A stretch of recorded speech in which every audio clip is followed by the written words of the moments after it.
Welcome back, folks. It's another great episode of the Redbelly Insights podcast. I'm your host, Mark Monfort, and we've got a special guest dialing in all the way from the UK, Jack Land. Thank you so much for joining us from Metawealth. How are you? I'm good, mate. I'm good. Thank you for having me. It's a pleasure to be able to come and join you today. How's it going? Very well. It's evening over here. I know it's morning over there. There's a lot that's going on. But before we dive into it, I just do need to tell the audience that this AMA is for informational purposes only. Redbelly Network is a blockchain infrastructure provider and does not endorse or promote any financial products or investment opportunities. All opinions expressed are those of the speakers. Please do your own research and comply with applicable laws in your jurisdiction. And next time I say that, I'm pretty sure that we'll just have the AI just do it at some point throughout. But Jack, you know, the RWA space is really taking off. We were just discussing a little bit before this, but you know, after you do this recording, there's a few other things you got to do over there, but you're heading straight to a panel as well. What's that all about? Yeah. I'm going to be in the city at an event called Frontier X. I've got a great panel actually set up on behalf of myself. There's going to be some guys there from Super Team UK, which is kind of like a Solana on the ground team. But there's going to be guys there from decentralized art, whiskey, real estate, gold. And we're going to be talking about like future of RWAs. Do RWAs offer value in 2025 and beyond? It's going to be a good time, but very long day. It sounds like it. I hope that you get a lot of networking out of it and find some time to actually, you know, be able to do work as well. A lot of people don't realize that they might see all the flashy conference stuff that folks like you and me go to and, you know, not realize that just because we're doing that, there's so much other work that sits behind the scenes. But since the last chat that we've had with Metawealth, if folks don't remember, we had Amir, your colleague, on for episode number 5, if I recall correctly. We've been speaking about a lot of other things and projects since then. We've had Project Acacia, which is a big central bank thing that Redbelly Network has been selected to be part of down here, which is a great kick for us. But since the last chat, there's been a lot of you know, things happening in the RWA space. For you, what's been the most like meaningful like lesson shift in how you guys are let's say approaching tokenized like real estate, that focus area that you're in? Is it the mainstreamness that you've been seeing, or what are you seeing there? Yeah, well, first off, congratulations to you guys on that announcement. That was huge. I've seen that all the way from UK, so the news is spreading. So congratulations to you guys and the Redbelly community. Thank you. Yeah, real estate tokenization is a super interesting beast. I've been here with Metawealth for, I know, a little over a year and a bit now, and I've seen it through kind of a few different iterations. Fundamentally, just as a recap, in case anyone missed Arma's message, essentially, Metawealth is a real estate tokenization platform. We take high-grade luxury real estate, and unlike kind of like a REIT or potentially another RWA tokenizer you may come across, we speak to individual developers, and we purchase lots within these high-performing developments from mainly around Europe at the minute, but there is opportunity for kind of potential future expansion. And then from as little as $100, that's kind of like how you get your share of that development. Is kind of the business model at the base end of it. Essentially, it is our belief, and it's our company's belief, that real estate is the cornerstone of any solid, well-diversified portfolio. And unfortunately, gaining access to something like that is incredibly difficult.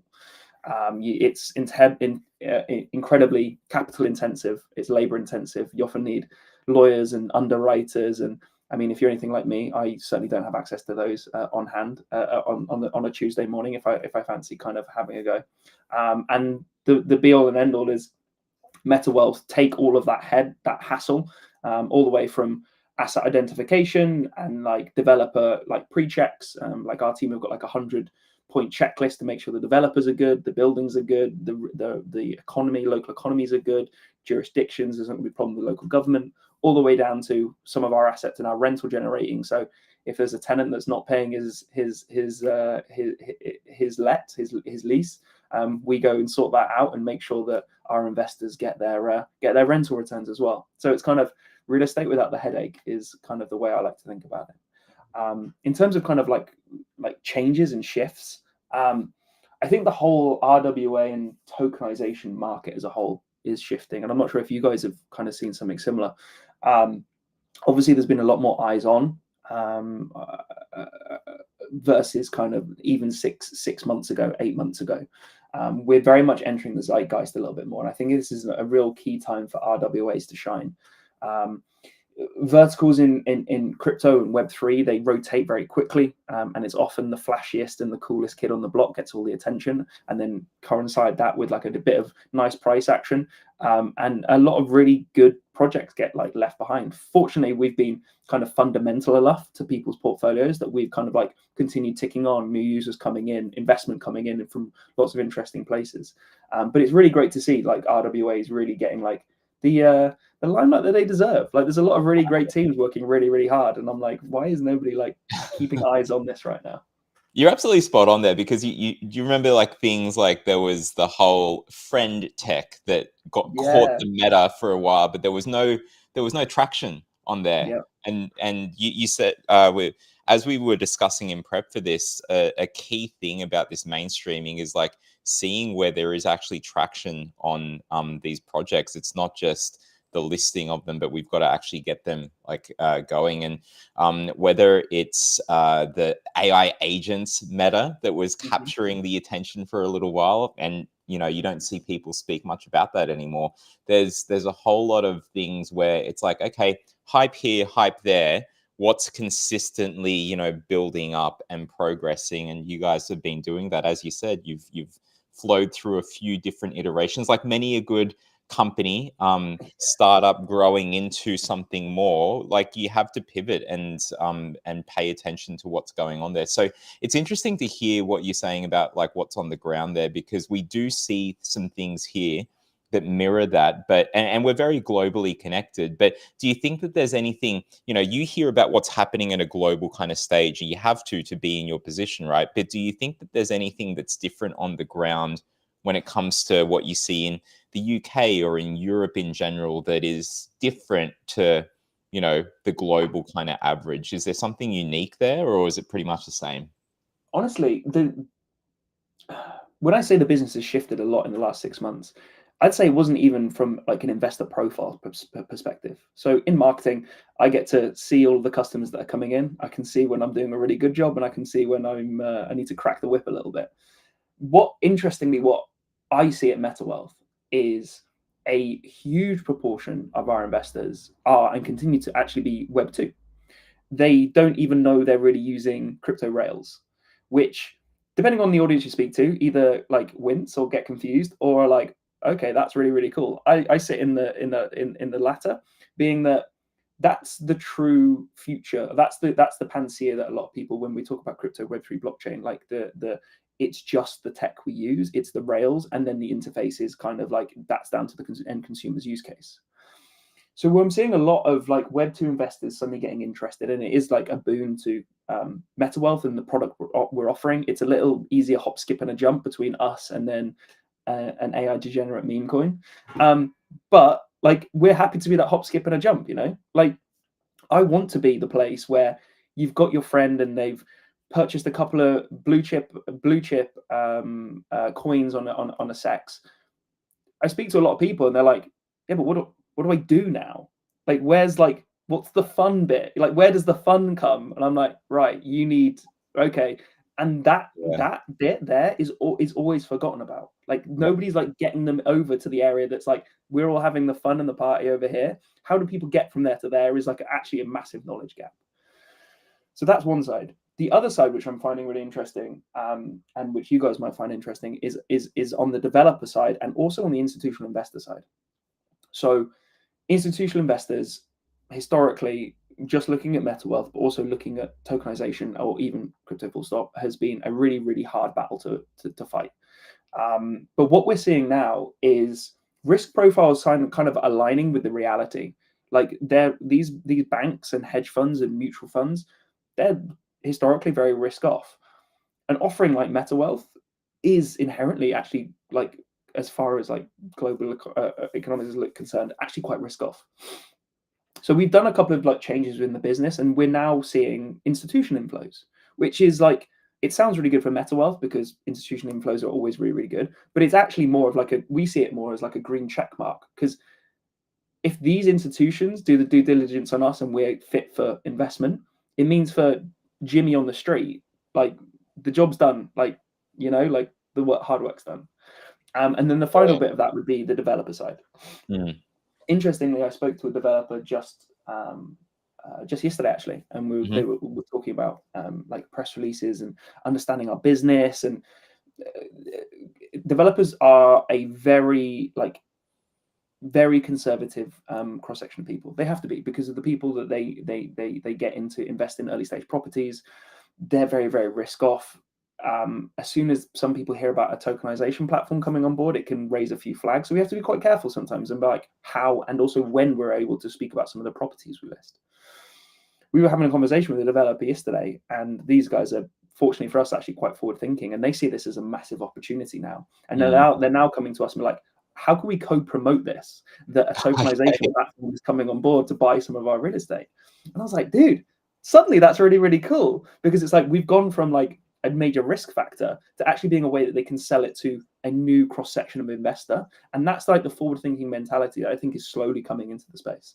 I think that's important, because like the mainstreaming doesn't just happen at, okay, when are the instos buying in? No, but there's a whole ecosystem, a whole kind of value chain that we've got here. The Project Acacia thing that we're doing as one of the few things that that Redbelly is part of. So Redbelly's being the network, not centralized, the company I'm from. Like we're the pilot lead developing some tools. We're bringing in others, and these are all different firms like developers that are seeing the value of what comes next. Like, let's do this test, but they see, oh, hang on, we can do something else here with blockchain tech. They're seeing the value.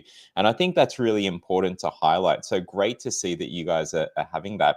Now, just over to the real world expansion, as you know, this thing is growing, and we'll get you guys back on in, another couple of weeks to see where the updates are up to, or whatever like works and stuff. But we've seen updates around the Rome project. And first of all, you're from the marketing and growth team. Like, congratulations on that. Like, I love that video. That was really well done. As someone that has a lot of respect for marketing and what goes on here, that was A class for me. Can you walk us through how that kind of came together? How's it going so far? Yeah, absolutely. So that was very much a case of on the surface, a duck looks really cool and elegant. Underneath, its legs are flapping. I'm going to be honest. That video was, wow. I was in, so one of our main engineering hub is in Bucharest. So a load of us have been flown out to like have a chat with the engineers, get product and marketing closer together. And this was 2 weeks before Rome launched. And Arma, who was on the last Redbelly session, he just turned around to me. He was like, Jack, I think with this launch, we want to do a really cool video. Can you make that happen? I was like, oh, mate, it's literally in like a week and a half. And I'm in Romania until the end of this week. He's like, no, it's all right, mate. Make it happen. I was like, okay, cool. All right, let's try and run this down. It was the same week that Accelerate for the Solana event was happening in New York City. So all of the Web3 production teams I knew were in New York City. Wow. It was also at the crossover point between Monaco and Barcelona Grand Prix. So all of my Web2 connects were either going to Monaco or Barcelona. And I was just like... perfect storm. Yeah, it was exactly that. So it got to the point where I was writing the script on the plane to land, to record. And it was literally land in Rome, record, sleep, record, home, edit. Like... the sightseeing was great, but it was as far as me just like walking around like past the Colosseum, and then I was like, oh, nice, okay, let's keep going. But that was really, really fun. And these kind of launches are something that I think we as a company and we as a sector need to get far better at. Like you can see like some in Web3, the production quality is incredibly high. And the importance of community building and the importance of like reaching people on the ground and like telling a true compelling story. Like having good tech is no longer good enough. You need to translate this through into like a human, like graspable, like these very esoteric like concepts, like high-end, like decentralized finance concepts. They need to be understood by the man on the ground. Like if you want people to utilize your platform, Metawealth is a really simple product wrapped in complicated tech with a real simple solution. and telling that whole brand story is incredibly difficult. And I think like that Rome video, for one, is like one step down that garden path. There's That's a a long really way good. for us to go. Sorry. I was just going to say that's a really good line that you should. I'm not sure if that's on the website, but definitely use it at the panel. Dude, that was straight off the head. I'm actually doing like a big rebrand, so maybe that's going to make the cut. Very good. Well, there's going to be the transcript from this, so you'll be able to replay it back. But I heard another good one, on this kind of topic that I can't remember who said it. So apologies to the great, or maybe not so great. I don't know. You never know in the crypto space. But I do believe that this is a good one where it's like blockchain wins when you don't have to mention blockchain as part of what Yeah. you're selling. And it sounds like you guys are really on that, which aligns with what we are all about. So love it. That's really cool to hear. And I think if people haven't seen that video, we'll have to point them to that again, because really good quality there. I didn't see any last time I was in Rome. I saw some Roman gladiator, or not, guards, like Roman guard type folks, but standing outside the Colosseum on their phones. So maybe next time when you're around there, they could be loading up something on their apps or whatever. But what's what do you think is different about this wave of this new wave of assets versus, say, earlier pilots that you guys have been a part of? Yeah, I honestly, the latest selection, especially the ones that have been in 2025 and the ones that are kind of coming down the pipeline, the big boon for me, I think, is just the partners we've been able to get into the room with. With our engineering department having been in Romania, the developers in Romania have been really, really great. Like those guys are top notch. They're producing some really high quality assets, and they've been really supportive of us. As we're going for expansion across Europe, we need to offer new geographies. What I see as a marketeer is people often like buying in their back garden. Like people in Italy like to buy Rome, but also like the quality of the developers is hyper important for us. And I have to give a shout out to RMD Richard in our asset acquisition team. He is doing a sterling job being able to get into the room with some of these developers that, again, 6 months ago we'd have no chance of getting in the room with. Like if you take our asset before the Rome asset, actually is a great example because that's already closed. It was Wyndham Grand La Casa. That is a golf course, 2 golf course front townhouse in Spain, as Wow. attached to like a Wyndham development, which is a massive US hotelier group. Yeah. Right. Well. There's no way we could get in, we could have like had these conversations before if we hadn't had like this proven track record. And again, like Rome is exactly the same. Like the level of the developers. I won't say their names here because the asset's live, and sometimes people get a bit freaky. But like they're just top notch. And it like as we get bigger and as we get more established, the types of real estate we're looking to get on board is super, super exciting. Like I'm not necessarily from a real estate background, but I see these things. I'm like, that's cool. That's cool. I can make a cool video about that. So I think it's one of those things that people like we appreciate as, say, non-real estate people. I mean, Australia, arguably, real estate is like one of the biggest sports behind football and cricket. So like it is like literally a sport, religion, what have you. But everyone lives somewhere.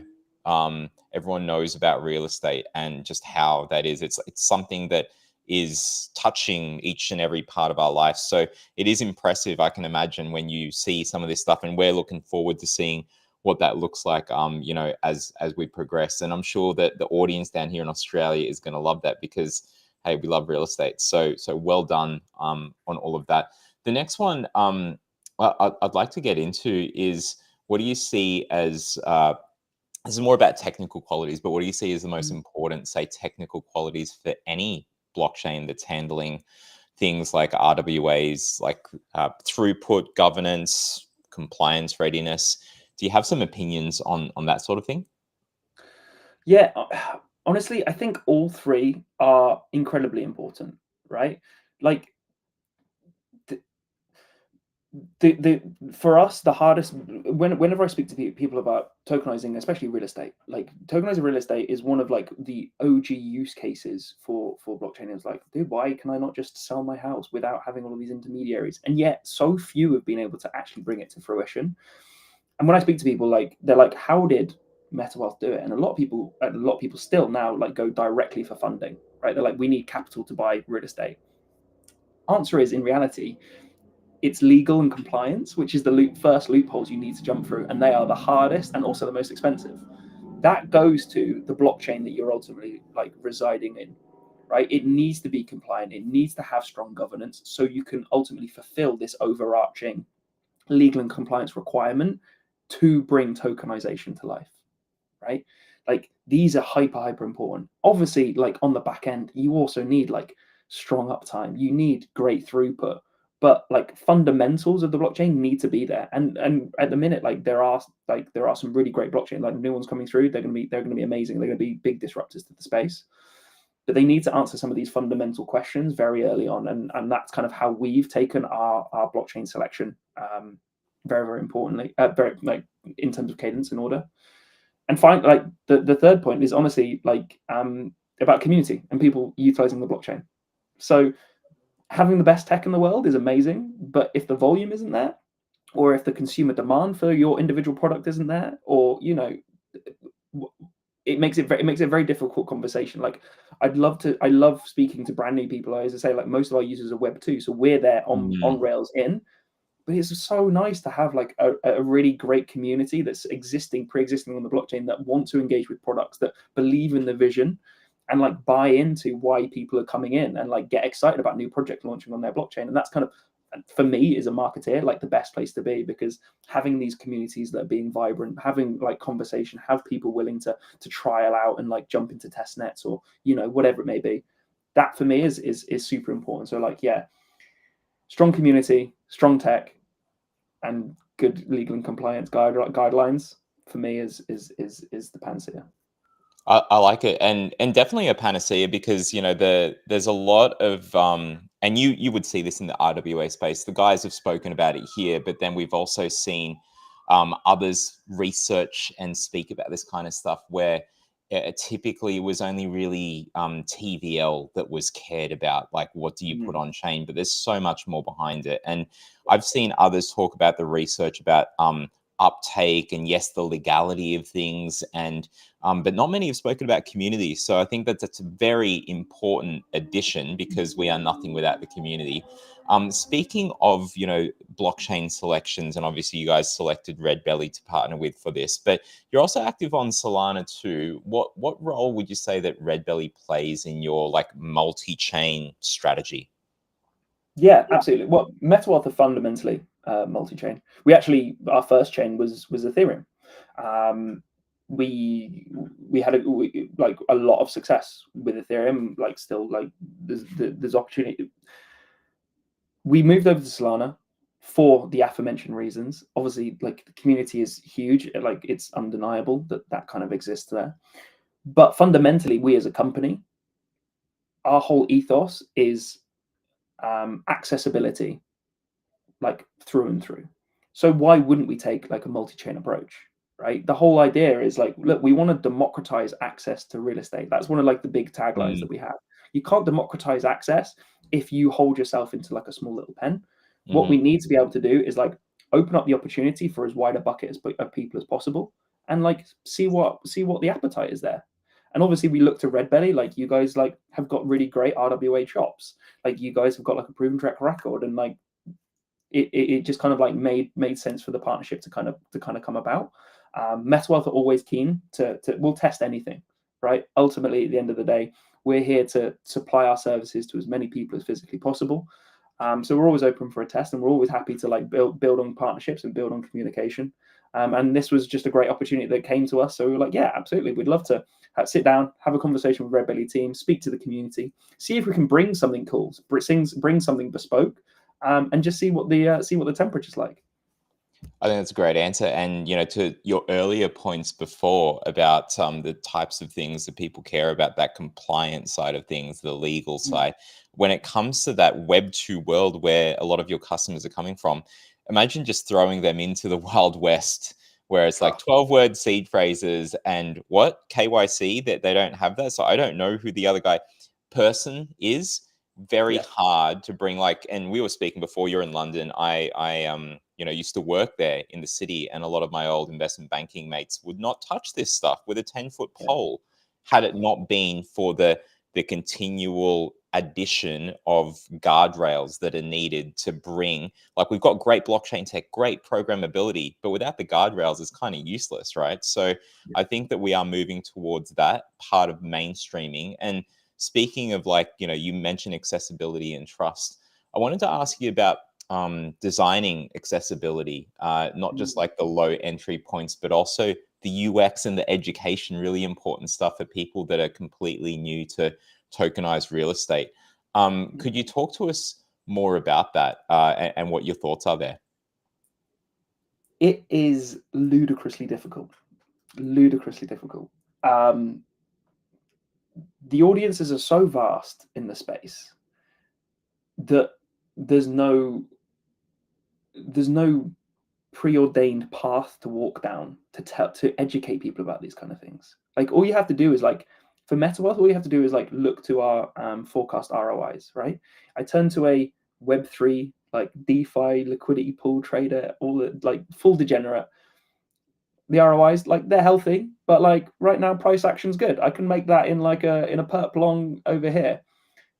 Okay, maybe we'll speak to you later. Go to a Web2 guy, dude, your ROI is, like, you're outstripping the S&P by X and X%. It's because they don't understand real estate, and it's Yeah. almost too good to be true. So I need to weigh up, like, these two sides of things, being like, needs to be stronger here, needs to be watered down here. How do I bring these together in, like, a cohesive user experience that gets people invested, like, in this brand story, understanding that these returns are available through real estate. This is how it goes, and it's a massive storytelling. It's more massive storytelling process. And it's something that we at Metawealth, I'm going to be completely honest, we're still learning every single day. We are so far from perfect in terms of the UX UI to tell this story cohesively. Mm-hmm. But that's a part of, like, the startup scale up journey, right? We built the tech. We know the tech works. We've got the developers. They know we can deliver. We now need to get the story for the end consumer in a palatable and digestible manner that they can understand all of the work that's come before us, but also looking ahead.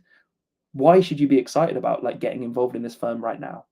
And that's the bit that I think a lot of blockchains, a lot of builders really struggle with. They're great at talking about the tech. They're really bad at telling the brand story. And me going ahead into this year, that's a main focus. That's a huge focus for me at Metawealth, because it's needed. And we've got a lot of work ahead of us to get to that point. Fortunately, we're in a position where we are going to have, like, a nice overhaul of, like, all of our consumer touch points, hopefully in the next few weeks. Wow. That'll be great. I'm very excited about this, and hopefully that'll go some way to answering some of those questions. But dude, honestly, yeah, it's a huge issue. I wonder what your thoughts are. Like, do you think Yeah. anyone's doing it really well? It's interesting, right? Like, so we know the guys that used to be Synthetics now. Kane Warwick over there, he's created something called Infinex, which tackled the problem of making it really easy to on-ramp. Because the thing about this space, just at a very high level, is like the 50,000 foot view, maybe even 100,000, like looking down, just because the space is so big, is that unless we actually change who's in this space, and it's not just like, we need to bring in all of the people that are outside. As much Yeah, as, like, we see reports saying that there's a whole ton of people, X%, 30%, 60%, whatever it is, that have some sort of crypto, it still doesn't feel like there's proper adoption there, because that's only the investor side of things. It's not people that are actually using some of the tools. Like, there might be people that are purely in it for investment. That's great. But then there's people that, yes, real estate is our thing, or tokenized wine is our thing, or whatever the other things are, where yeah, it's not even thinking about the blockchain side of it, but it's like, what are the benefits apart from price, that you get of having access to blockchain and tokenized kind of tools like this. I think that's where we're really seeing some interesting stuff. So it's great to see that you guys have been thinking about that and features, because it's necessary, right? Like, and we've got to learn from each other across, not just across the pond, US to Europe, but also, like, not forgetting about us, like, down under here, even though the Redbelly folks have people around the world. Yeah, I think it's really important to just, like, highlight that we're all still learning, really. Oh, 100%. And I mean, me based in London, don't worry. I couldn't forget you guys. Couldn't forget you guys all the way down there in the corner. Friends for life. It's the way it is. Absolutely. And speaking of the further development that you guys have, feature rollouts and functionality, DeFi functionality. Last time we spoke with Arma, there was hinting at new features. Let's call it, like, I think it was staking and asset-backed loans was spoken about. What's the latest on those rollouts? Not holding you to dates or anything like that, but what are the things that have been happening? Are there things change, and we know that. So just anything that you can kind of share with us about some new things that you guys are working on. Yeah, interesting to know he's allowing the cat out the bag. So surely if the CEO can say it, like, that's free reign, right? Yeah, this is certainly something that is getting worked on, right? Like, it's not coming in a couple of weeks kind of. This is a huge undertaking. It's essentially how we sat and asked ourselves a question, right? It's like, what is stopping RWA like adoption? Like we were talking about at the very beginning, and ultimately, it's kind of our understanding or our belief is, for the people already in the space, there's no the fragmentation of liquidity is a massive problem. Like, if I want to buy real estate, I come on a KYC with Metawealth, I purchase some real estate, cool.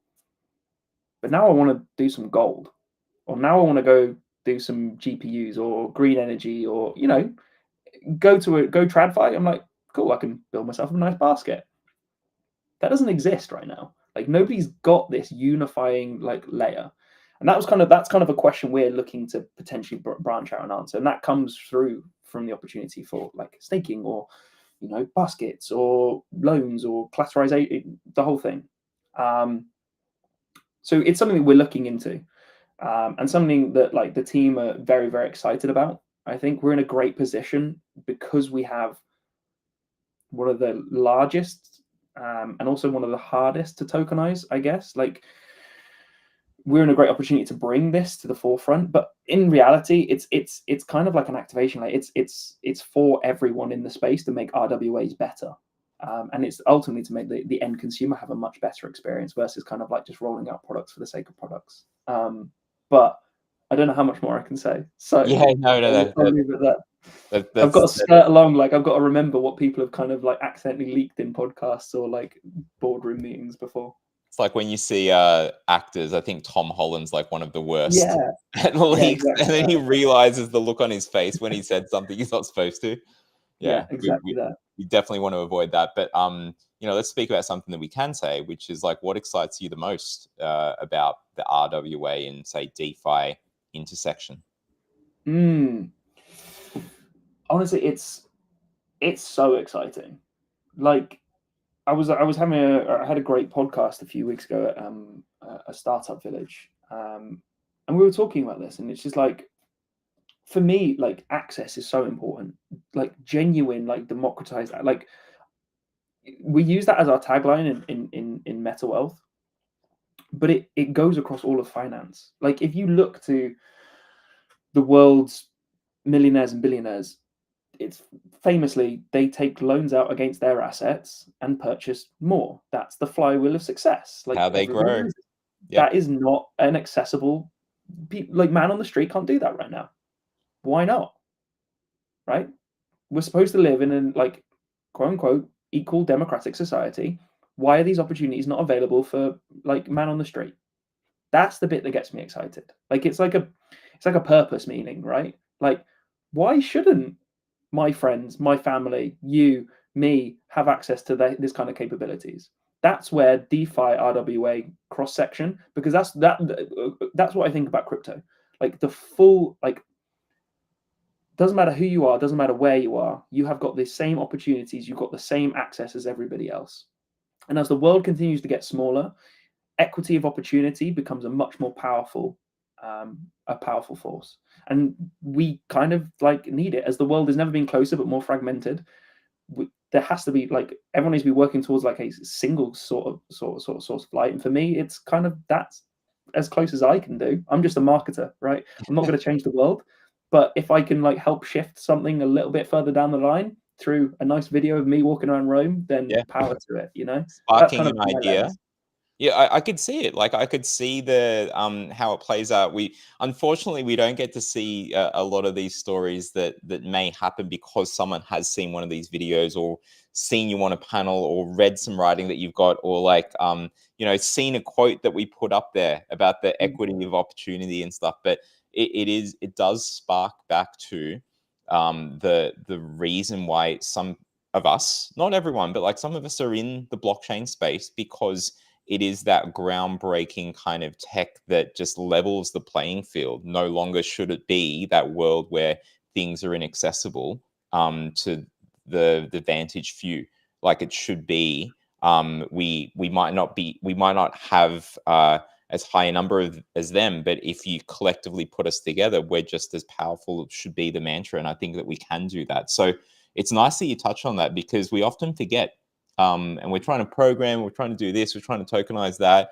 It's investment this, it's ROI that, but there is a true nature that this calls back to at the end of it, something that underpins all of it. Like crypto is great and DeFi is great and NFTs are who knows, but the blockchain tech that sits underneath it is really what it goes back to. But speaking of the ecosystem, as you mentioned there before, can I just ask, like, how important is it for you and for Metawealth to say be seen as like a category leader in tokenized real estate?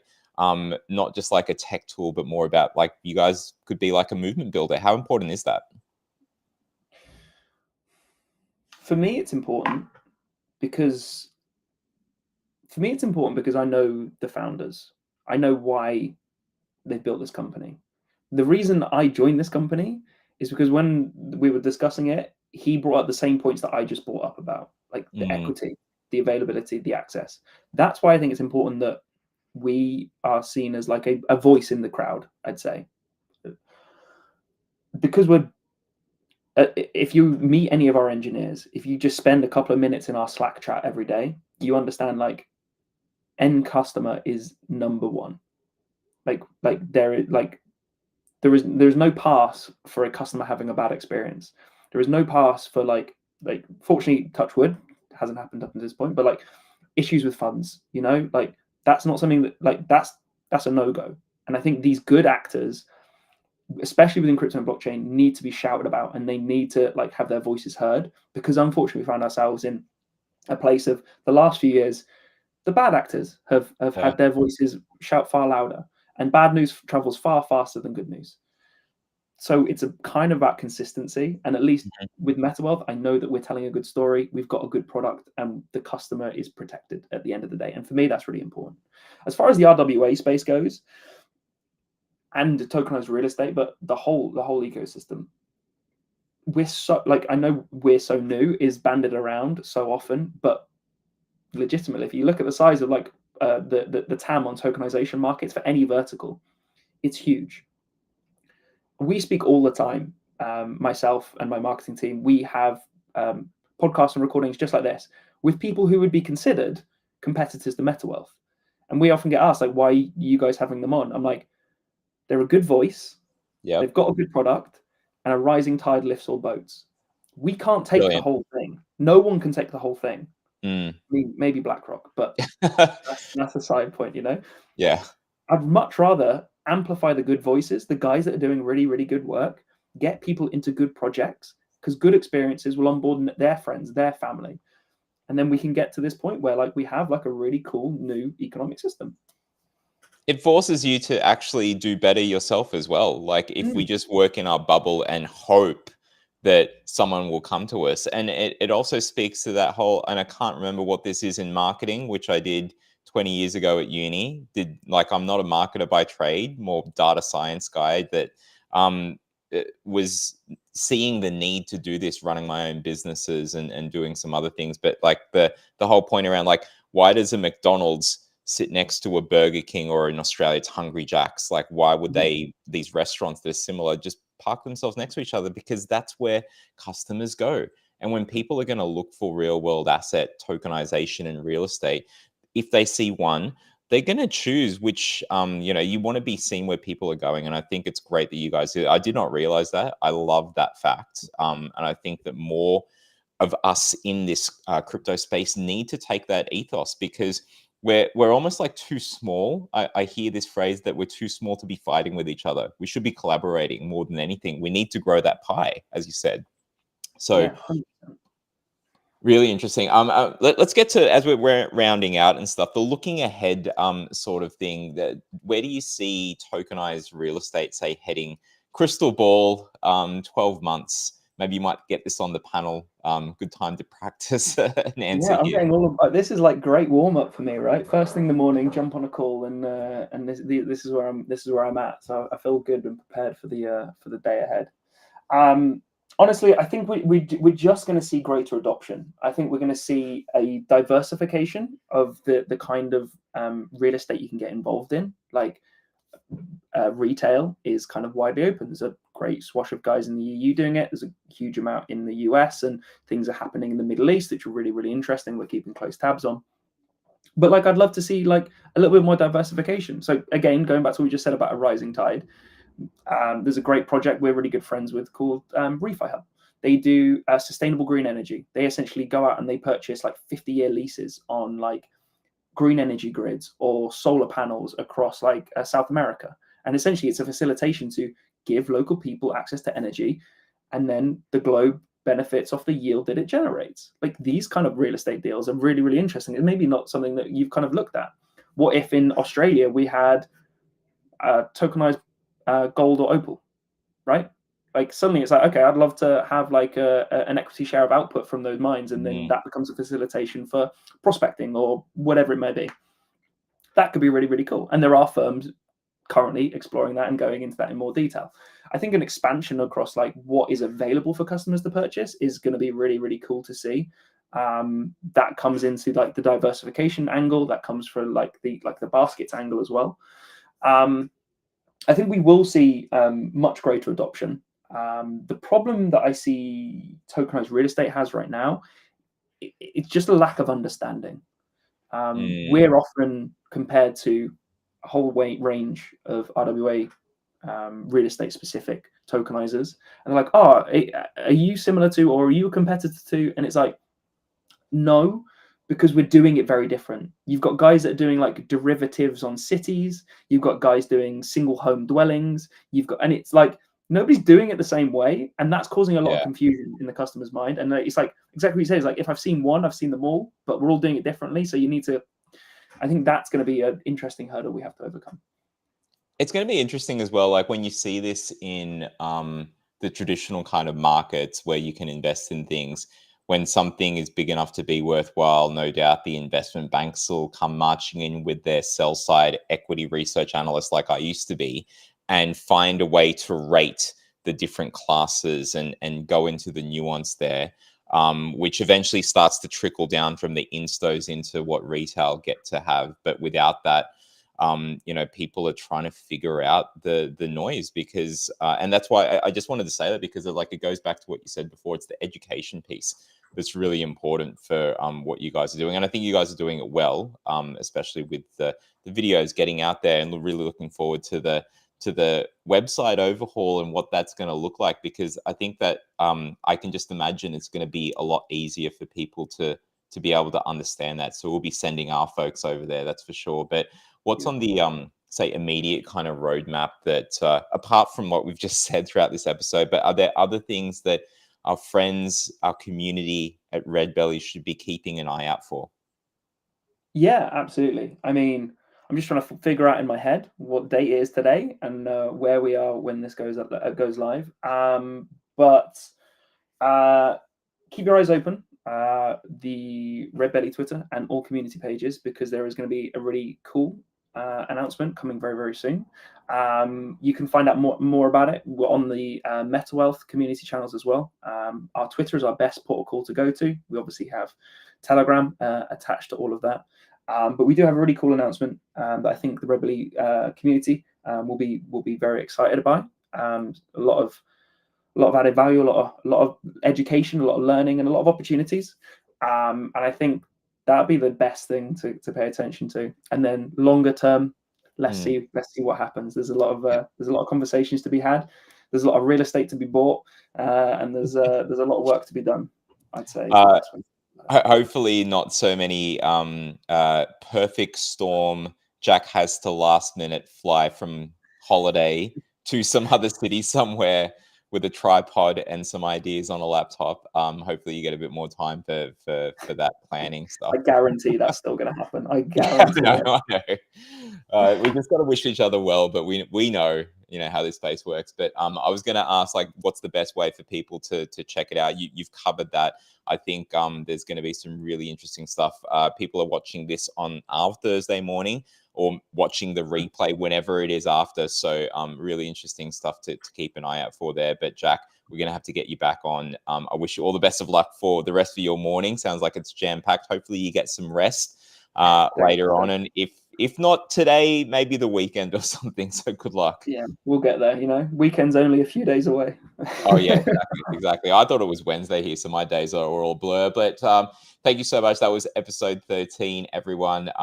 And Jack and the team at Metawealth. We will see you guys again for a future episode. Thanks so much for having me. Cheers.